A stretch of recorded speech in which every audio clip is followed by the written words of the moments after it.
আসসালামু আলাইকুম রহমতুল্লাহ। প্রিয় শিক্ষার্থীরা, এসএসসি ফিজিক্সের যে পঞ্চম অধ্যায়টা অর্থাৎ পদার্থের অবস্থা চাপ, এই অধ্যায়ের তোমরা যখন সিকিউ সমাধান করতে যাও তখন কিন্তু কিছু সূত্রের প্রয়োজন হয়।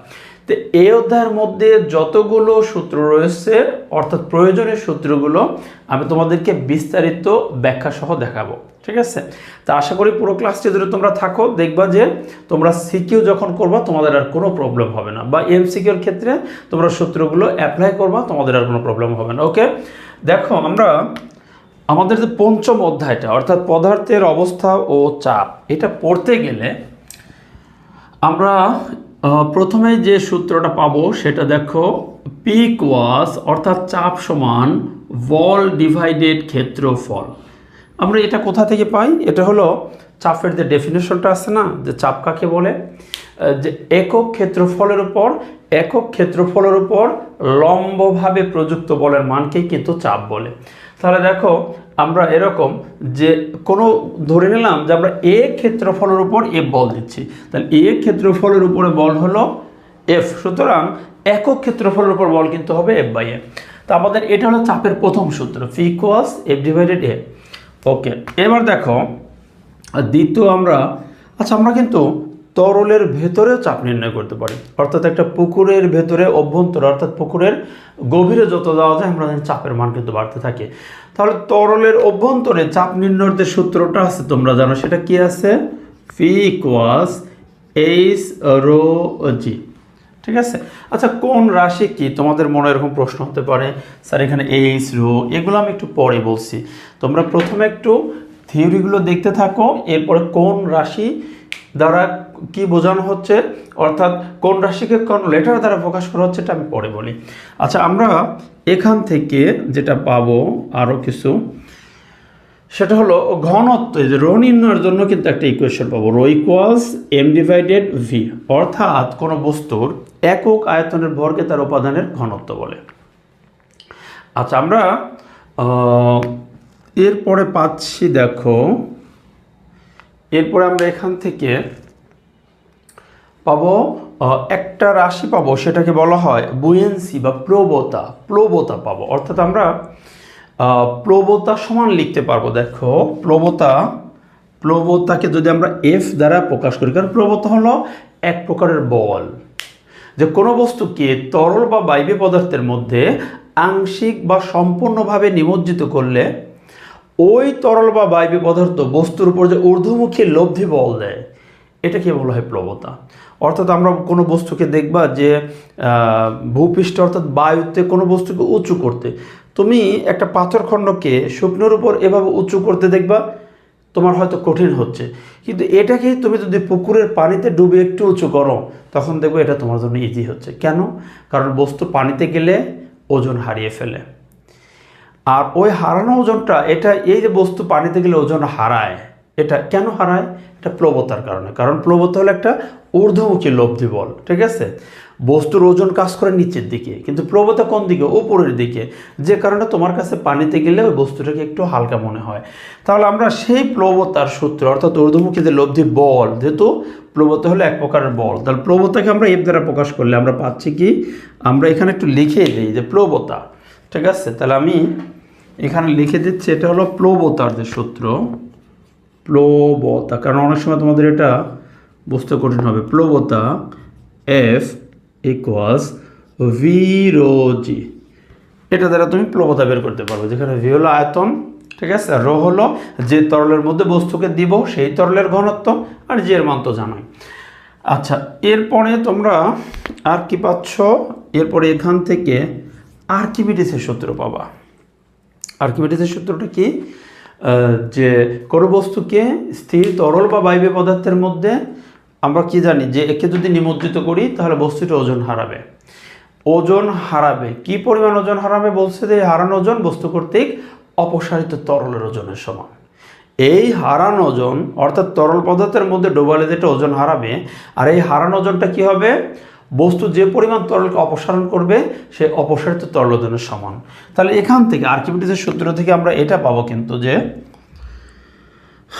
আচ্ছা, বস্তু যে হারায় ওজন, তার মানে কি বায়ুতে যে ওজনটা থাকে এটা মনে করো তরলের মধ্যে যখন গেল, সাপোজ পানির মধ্যে গেল, একটা বস্তুকে আমরা পানিতে দিলাম, তাহলে বায়ুতে যে ওজনটা থাকে সেটা পানিতে গেলে হারাবে। অর্থাৎ আমরা এটা পাচ্ছি যে বায়ুতে ওজন সমান পানিতে ওজন প্লাস হারানো ওজন। ঠিক আছে, তো আমরা এভাবে লিখতে পারি আর্কিমিডিসের যে সূত্রটা সেটা হলো বাতাসে ওজন। ঠিক আছে, দেখো এটাও কিন্তু একটা পঞ্চম অধ্যায়ের সূত্র, সেটা আর্কিমিডিসের সূত্র। বাতাসে ওজন সমান, অর্থাৎ বাতাসে ওজন সমান পানিতে ওজন, আমি স্পেসিফিক করে দিলাম। আসলে বিষয়টা এরকম যে বাতাসে ওজন সমান তরল ওজন প্লাস হারানো ওজন। সাপোজ আমরা এই তরলটাকে যদি পানি হিসেবে চিন্তা করি, ঠিক আছে, তাহলে আমরা কী পাচ্ছি, বাতাসে ওজন সমান পানিতে ওজন প্লাস হারানো ওজন, বা আমরা এভাবে বলতে পারি বাতাসে ওজন সমান পানিতে ওজন প্লাস, ঠিক আছে, অপসারিত তরলের ওজন। ওকে, হারানো ওজন। ঠিক আছে, আচ্ছা, আবার আমরা এটা বলতে পারি হারানো ওজন আবার কার সমান, অপসারিত তরলের ওজন সমান। তাহলে কি হারানো ওজন সমান অপসারিত তরলের ওজন। এই দেখো, ওকে, আমরা এই সূত্রগুলো পাচ্ছি আমরা 7 নম্বরে এখান থেকে। তাহলে পঞ্চম অধ্যায় থেকে আমরা কি পাবো, এই পঞ্চম অধ্যায় থেকে আমরা আরও কিছু থিওরি পাচ্ছি। একটু মনে করে দেখো যে এখান থেকে আর কি আসছে। এখান থেকে আমরা যখন প্যাসকেলের সূত্র পড়তে যাবো তখন একটা নীতি পাবো, এটাকে বলা হয় বল বৃদ্ধিকরণ নীতি। তাহলে বল বৃদ্ধিকরণ নীতি নিয়ে আমরা কি পাচ্ছি দেখো, যে F2 divided F1 equals A2 divided A1। এই যে এটাকে বলা হয় বল বৃদ্ধিকরণ নীতি। ঠিক আছে, দেখো F2 divided F1 equal A2 divided A1, এটাকে বলা হয় বল বৃদ্ধিকরণ নীতি। অর্থাৎ তুমি অল্প বল দিয়ে অধিক পরিমাণ বল পেতে চাইলে, আমরা যেমন হাইড্রোলিক প্রেসের সাহায্যে কি ছোট পিস্টনে যখন অল্প পরিমাণ বল প্রযুক্ত করি তখন বড় পিস্টনটা সেই বলটা অনেক বৃদ্ধি পায়। ঠিক আছে, তাহলে এখান থেকে তোমাকে এরকম প্রশ্ন করবে যে একটি পিস্টনের ক্ষেত্রফল হয়তো A1, এটার মান বলবে যে ছোট পিস্টনের ক্ষেত্রফল 2 সেন্টিমিটার স্কোয়ার, বড় পিস্টনের ক্ষেত্রফল হয়তো 10 সেন্টিমিটার স্কোয়ার। ছোট পিস্টনে যদি 100 নিউটন বল প্রযুক্ত হয় তবে বড় পিস্টনে বল কত, অর্থাৎ F2 কত, তুমি কিন্তু এই সূত্র দিয়ে বল বৃদ্ধিকরণ নীতি অ্যাপ্লাই করতে পারবো। ঠিক আছে, ওকে, তাহলে আমরা 8 নম্বর এখান থেকে আরও কি পাবো, আরেকটা পাবো দেখো স্থিতিস্থাপকতা বা এলাস্টিসিটি। এটা যদি তুমি পড়তে যাও, যে স্থিতিস্থাপকতা পড়তে গেলে তুমি পাবা হলো স্থিতিস্থাপকতা, স্থিতিস্থাপক সীমা, পীড়ন, বিকৃতি, এরপর ইয়ং মডুলাস, হুকের সূত্র, এই ধরনের পড়াগুলো কিন্তু তুমি পাবে। তো যখন পড়তে পড়তে ইয়ং মডুলাসে যাবা বা ইয়ং এর গুণাঙ্ক, তখন তুমি আবার একটা সূত্র পাবা, ইয়ং এর গুণাঙ্ক ওয়াই ইকুয়ালস, একটা সূত্র পাবা, কি পাবা, ওয়াই ইকুয়ালস হলো F L divided A L. ঠিক আছে, তাহলে ওয়াই ইকুয়ালস কি বলছি, Y equals F L divided A small L দিলাম। এখন কোনটাকে আমি একটু বলছি, দাঁড়াও, এটাকে আমরা এভাবে লিখতে পারবো, এফ এর পরিবর্তে আমরা লিখতে পারবো M G L divided A L. ঠিক আছে, অথবা এটাকে আমরা এভাবে লিখতে পারবো যে এম জি এল ডিভাইডেড এ হলো পাই আর স্কোয়ার এল। ঠিক আছে, দেখো আমরা ইয়াং মডুলাসের যে সূত্রটা কি পেলাম, ওয়াই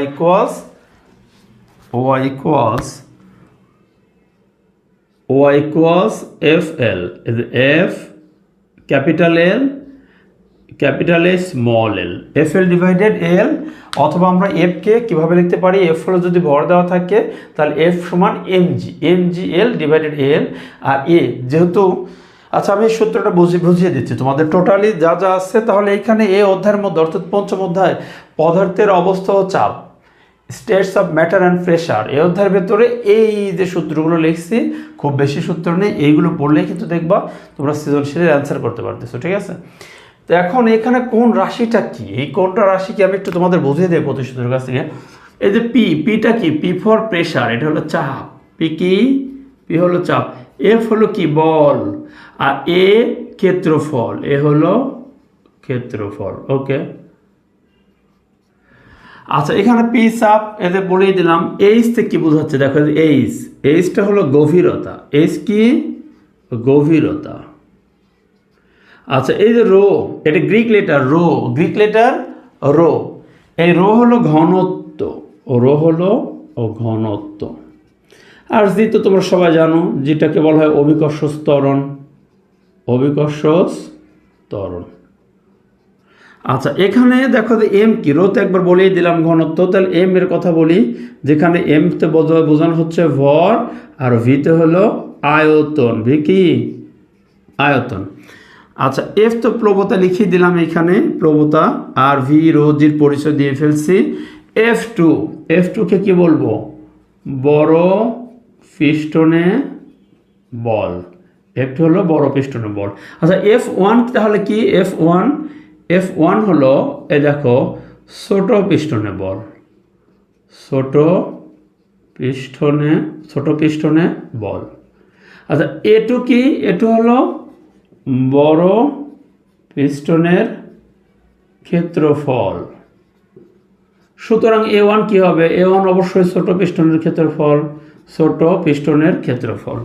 আচ্ছা ওয়াই সমান এফ এল ডিভাইডেড এল, এটা একটু বুঝিয়ে দেয়, এটাকে মানে আমরা এই যে এই সূত্রগুলোকে আমরা তিনটা সূত্র বানিয়ে ফেলতে পারি। দেখো তো আমি যদি এইভাবে একটু লিখি যে